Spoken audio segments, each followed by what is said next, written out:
In Trieste, the Eagles Futsal Cividale unveiled their new Serie B jerseys, celebrated as a symbol of community identity.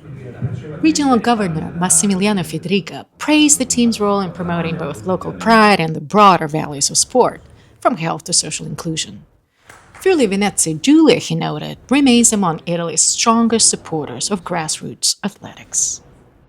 È bello anche quando una società del territorio possa rappresentare il territorio, in questo caso nel mondo dello sport, ma anche sulla maglia, a raccontare anche la storia straordinaria di Cividale, ma questo anche lo collega ancora di più alla comunità. Noi siamo la regione che in Italia in assoluto investe di più nello sport, è più vicina alle nostre società sportive, per far sì che di questa partecipazione di sport diffuso.